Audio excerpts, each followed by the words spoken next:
Michael Norman. So the 2023 USATF Championships unfortunately didn't go exactly the way he might have expected entering this year. He was a defending 400-meter world champion, and he was planning to transition into the 100 meters to go for a gold medal at these world championships this year. Unfortunately, there were a lot of changes, a lot of setbacks that he had to deal with in the 2023 season, and he unfortunately came up short, wasn't able to make the 100-meter team, and also in the 200, he wasn't able to make that team as well. So we need to talk about some of those changes that occurred for Norman this season, why he actually decided to make those changes, the implications for him going forward. And then also, we need to talk about some athletes who have made some similar changes in their career, not only currently, but also in the past, and what effects those have had on their careers as well. Let's dive into it. So first off, let's talk about what was actually occurring entering into the 2023 outdoor season. Well, Norman had been coming off his 400-meter gold medal at the 2022 World Championships, the gold medal that we all knew he was very much capable of, but had eluded him over the past couple years. He managed to run down Karani James with a strong battle between the two and get that gold medal that he finally wanted. He had also already run 43 seconds multiple times throughout the 2022 season, and he had that personal best of 43.45 seconds from back in 2019, which made him number 4 all-time in the event. So he was a core 400-meter runner and one of the greatest of all times. He was literally in talks as potentially breaking the world record that Wade Van Niekerk had set, back in 2016, 43.03 seconds. So this was a 400-meter guy. But early in the year, in 2023, he announced that he was going for the 100-meter dash. He wanted to potentially go for a gold medal at the World Championships. Yep, when and if I bring that gold medal home, Coach Carroll, wherever you are, we made this agreement already. She'll be my coach and we'll be training for the 100 meters. And Coach Watts probably won't like it, but it's an agreement we made and I know I'm excited for it. So it's just more motivation. Remember, his 100-meter personal best of 9.86 seconds was run not too long ago, right? In 2020 during the pandemic. He was focusing on the 400 for the most part over the past couple of seasons, but he was a true, 100-meter threat in the sense of a lot of potential. He had also run sub 10 a couple times already. So this wasn't, too far-fetched. In addition, he had very strong 200-meter credentials as well. Let's never forget 2016 when he finished 5th place at the Olympic trials in the 200. He also has a personal best of 19.70 seconds when he was going head-to-head with Noah Lyles, actually beat Lyles, I think at the 2019 Rome Diamond Leagues. So we kind of had it on our radar that he could make the transition really well. But 2023 came about and a lot of things started to unfold. Now, before we talk about what happened in 2023, let's talk about his performances from 2022. Just in the 200, first off, 19.83, 19.95, 19.76. All these are legal performances in the 200-meter dash. In the 400, 44.11, 43.60, 43.56. This is in the 400-meter dash, his bread and butter. And of course, he got that gold medal at the World Championships. So his 2022 season was on a roll. Arguably one of his most consistent seasons that he's ever had, probably since 2019, maybe since 2018 when he was in college, right? He broke the world record indoors. But again, he got the gold medal at the World Championships. So this was really his pinnacle season in a sense of his pro career and what he was really working towards. Has it finally dawned on you, the achievement of tonight? No, I think it's still kind of sinking in on me, but just gonna look at this and use this as a reminder of the hard work. So, the work's not done yet and still have more of a season to go. So fast forward to 2023 and he makes that pledge of moving to the 100 and he delivers on what he said. He entered into the 100 meters for his first race in April at the Mount Sac Relays.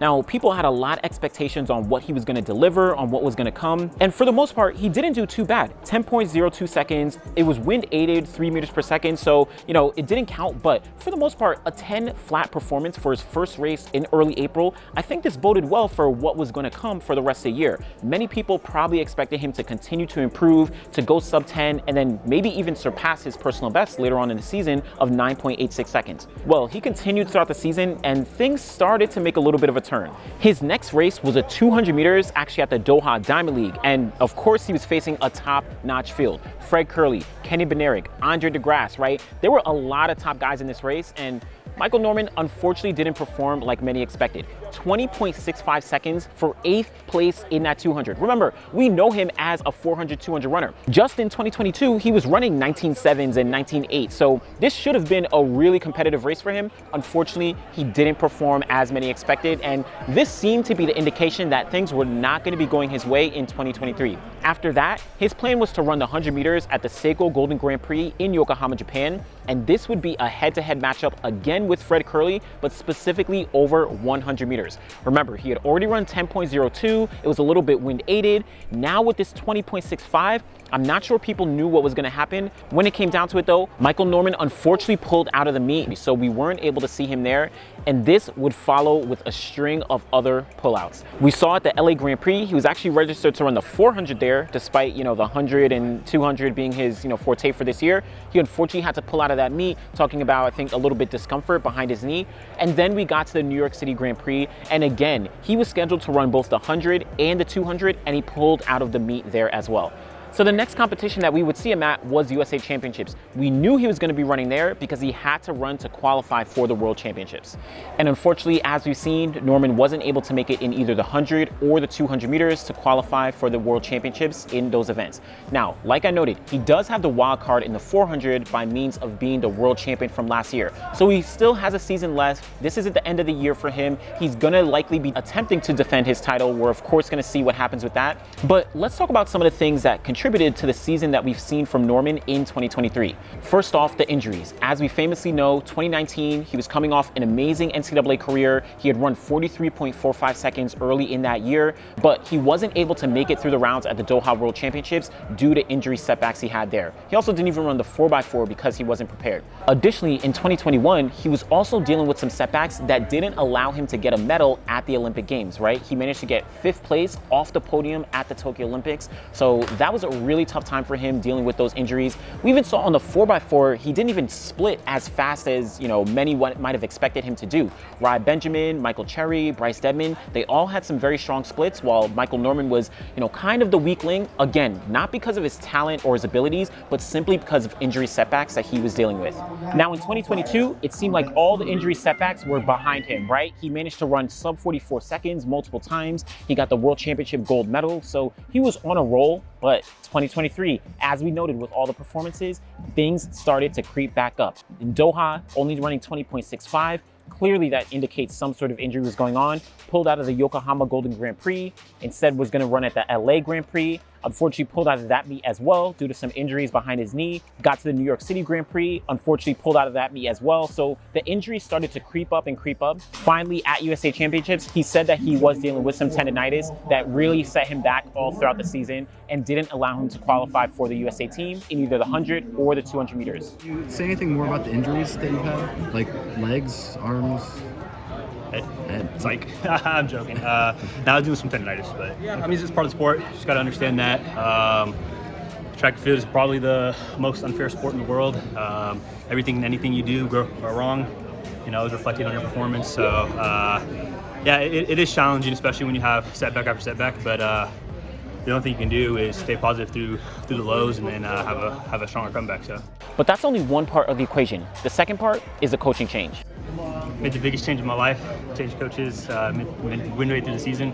So I've just kind of been making the adjustment and hoping for the best right now. So most of us are pretty much aware that Quincy Watts had been coaching Michael Norman since about fall 2016 when he first got on campus at USC. Quincy Watts is very well known as the Olympic champion from 1992. He had run a personal best of 43.50 seconds all the way back at that Olympic final, one of the greatest 400 meter runners in history.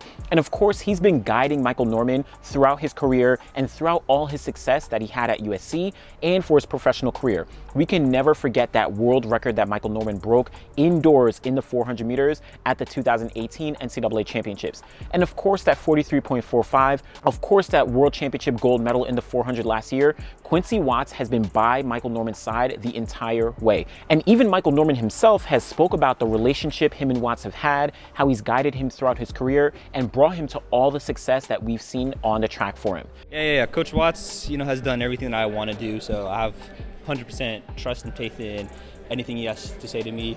We have a pretty good relationship. If he tells me to do something, I'm going to do it to my best ability because, I have 100% faith in him. And then we just have a great dialogue of communication between each other. We've been working with each other since I was a freshman in college. And, he's taken me from, a young high schooler to now a world champion, and it's just been a great experience. You know, he's been with me through my lowest of lows and my highest of highs now, so it's just a great relationship between me and him. Quincy Watts has also spoken about their relationship and how he's been able to guide not only Michael Norman, but also Rai Benjamin throughout their time at USC and now as professionals. It's a great opportunity to coach our elite athletes. We don't recruit our USC student athletes when their time is up and they've exhausted their eligibility here. We don't try to build a pro team. The great thing about it, because of our relationships and the trust, they want to stay. And because we are a family, because it's the Trojan way, and we believe in family and you're a Trojan for life, hey, we look at those who may want to stay and we make a decision if we want to coach. That's what's awesome, is that they make up their own decision that they want to continue in this family atmosphere, and they believe that we can help them in their pro careers. That's great. But this spring, rumors started to sprinkle around that Michael Norman was leaving Quincy Watts and was going to train with John Smith, also in Los Angeles. Now, it wasn't fully confirmed yet, again, just conversations, but at these World Championships, after Michael Norman didn't make it out the 100-meter heats, he finally confirmed that he is no longer with Quincy Watts and is now being trained by John Smith. Who's coaching you now? John Smith. So. And the specific reason that Michael Norman gave for transitioning from Watts to John Smith was pretty interesting. It was a pretty frustrating decision, or frustrating time for myself. Had a lot of things going on. Had to think about what was going to be the best for me moving forward as an athlete, and putting myself in a more professional environment and kind of taking a step away from the whole college scene was probably the best decision for myself. I wish I could have properly prepared for it instead of kind of going in the middle of the season, but it's all about the preparation and just got to keep working towards bigger and better goals. A more professional environment. Now, you've probably heard this come up a lot when talking about athletes, right? We've heard this from Kenny Harrison and Athing Mo when they moved to Bobby Kersey. You've probably heard this from other athletes as well, but professional environment. Now, on the surface, this actually seems pretty interesting and probably a strange move. Even Michael Norman said that it was tough for him as well. But it actually isn't that strange in the grand scheme of things when we're talking about professional track and field. First off, though, think of the year we just spoke about that Michael Norman had. 2022, again, under Quincy Watts, world champion, 43 seconds multiple times under 20 seconds in the 200, right? Super consistent, one of his most consistent and best seasons of his entire career, professional or in the NCAA. In addition, he has a training partner in Rai Benjamin, literally the second fastest hurdler of all time, one of the fastest 400-meter runners in the United States as well. So he had that great relationship with not only Rai Benjamin, Quincy Watts, and he had the success to back it up as well. I mean, as you guys know, Michael's not with the group anymore, so psychologically that kind of took a toll on me for a couple of weeks, and it's just rough. I got to a point where I was just like, man, I don't even know if I want to run the rest of the season. It was that bad. So it's hard. We've been together for 6-7 years, so I mean, when you break that up, I feel like, you know, a lot of things weren't taken into consideration, and it's not Michael's fault whatsoever, not one bit. And I mean, we're still good, it's still my boy and everything, but it was really tough. So moving to John Smith seems like a very strange move, but again, a more professional environment. John Smith, of course, is a legendary coach. He's coached everyone from Maurice Green, Otto Bolden, Carmelita Jeter, the names go on. And he is a professional coach as opposed to Quincy Watts, who is a head coach at USC. He's coaching collegiate athletes and professional athletes. So based on what it seems like, Michael Norman wanted to get away from the collegiate environment at USC and go into a fully professional group. And of course, John Smith, world record holder at the 440-yard dash, and he is an expert at the 400 meters. So it makes sense to be coached by someone like John Smith. But we have to dig a little bit deeper to really understand why this change occurred. Look at history and some of the other changes that have occurred in the past, and you might see a pattern that's actually going on. Look at a recent example, Jennick Prandini and Kenny Harrison. They were training under Coach Edric Florial at Texas, but Florial is actually a head coach at the University of Texas. They also noted that they want to move into a more professional environment, which brought them to Bobby Kersey. Yeah, I mean, of course, you know, I've been with Flo for 10 years, and, you know, it was such an awesome experience. I've accomplished so much with him. It was just time for me to transition to a pro setting, and of course there was some nerves because I'm like, everything's going to be a little bit new. So new technique, new ways of thinking. So I was definitely a little nervous, but Bobby definitely was really patient with me. And at the end of the day, it's just a mind switch, and I was clearly perfectly fine. Same thing with Athing Mo, moved from Texas A&M over to Bobby Kersee, a more professional environment. But then also take a look back in history. This is very, very commonplace. Let's use John Smith as an example. Take a look at names like English Gardner, Walter Dix, Richard Thompson, Blessing Okabare, Ryan Bailey. All of them actually moved to John Smith at a point kind of midway through their careers, except English Gardner. She went right after Oregon, and they joined a quote-unquote more professional environment. Now, it worked out for some of them. For example, English Gardner, she had a lot of success after going professional. Maybe didn't work as well for others. For example, Walter Dix, he unfortunately got injured in 2012, but this is actually very commonplace. A lot of these sponsors, such as Nike, Adidas, on the distance side, Under Armour, Brooks, etc., they take a lot of their athletes and they move them to be coached with some of their professional coaches. In the sprint side, look at Lance Brauman. He's an Adidas coach and he gets Adidas athletes, right? You also have Dennis Mitchell down in Florida as well. He's a Nike coach and he coaches Nike athletes. John Smith, the examples I just gave, all Nike athletes, as John Smith is a Nike coach. So this is something that is very commonplace in track and field, as these sponsors do want their athletes to work with their own specific coaches. So what do I think? Well, I definitely think that Michael Norman wanted to move into a more professional environment. A transition is always, good depending on how it's made and depending on when it's made. Again, Michael Norman did speak about how this was a kind of tough transition, moving really a few weeks before USA's and dealing with injuries.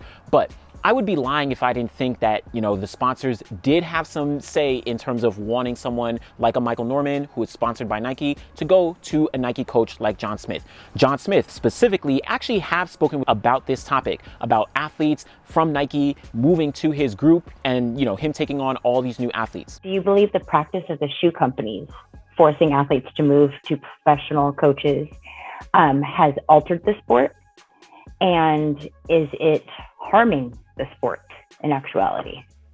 First off, when you're in school for 4 to 5 years. You develop that relationship with the school and with your coach. And your coach is like your surrogate parent, father or mother, whichever. So it's hard for a lot of the athletes to leave that pristine environment. That environment is very comfortable. But sometimes you have to leave the house in order to get some kind of response. Right. I think that's kind of the crux of what the question is getting at. Now, Mike and Rye are doing really well with Quincy. Quincy's at USC. Okay. But if shoe company X decides that they don't like it anymore, we all know they'll force them out of there. Yeah. And is that reality harming the sport? Well, it depends if they go to the right place. Touche. And I think that's the issue. Like, I am clear and understand that the shoe companies have a job and they pay, people like yourself, your professional coaches in their minds. That's offensive to me as a college coach, because if I'm not a professional, then I don't know what I am. But for me, to the point we're speaking to, what we're seeing now is back in the day, I don't recall that people were forced to come to places. Like some of the people you got chose to come there because they wanted to be great. They wanted, as you say, to continue to progress in life. But what we're seeing now is people are being forced to go to Camp X or Camp Y or Camp Z because the shoe company wants them with a professional coach. I tell everybody, I can't coach everybody. I want to share it. I love it seeing what everybody's doing. And I want people to come to me who want to be with me. And like you're saying, Miles, they want to be here. That's so powerful. So what does all this mean? Well, Michael Norman currently going through a transition. He made a transition in his coach, made a transition in his training environment, and it just so happens that it was right before USA's. He's very lucky that he does have the World Championship bye in the 400, but it looks like injury setbacks are really hindering him at the moment. I do think he is going to be able to get things together in about a month's time to be ready for Budapest, but moving forward, we're going to see if he's going to be able to pick things back up and really potentially challenge, not only his personal best, but maybe even the world record. Again, John Smith is a world-class coach. He knows how to get athletes ready when it's time to get ready. He's working with Marie-Josée Talu, and we clearly see the progress that she's making, and he's worked with a plethora of different athletes through history. I'm pretty confident that he's going to be able to bring Michael Norman back to the best, not only this year, but also into the future to maybe challenge for an Olympic medal, maybe an Olympic gold medal next year in Paris. But it's really interesting to see the choices that athletes make at various different points in their season. Again, making a coaching change is no joke, especially coming off one of your best seasons that you've ever had to now go into another world championship year, make a big change to potentially challenge the 100, and then unfortunately not have things go your way. In my opinion, I really do think Michael Norman is still one of the greatest athletes in history, and he's very likely to make a comeback. But let me know what you think about Michael Norman, and let me know what you think about this coaching change that he's made and his 2023 season as a whole. Do you think that he's going to be able to win a medal in Budapest, or maybe next year in Paris will he get his first Olympic medal? And then what do you think not only about the coaching change that Michael Norman made, but also in general, just shoe sponsors who have specific coaches, having athletes from all around coming to their specific training groups, maybe if it's not at the best point in the season, or maybe it's coming off a really good season or really tough season for the athlete. Let me know what you think. Thanks for watching.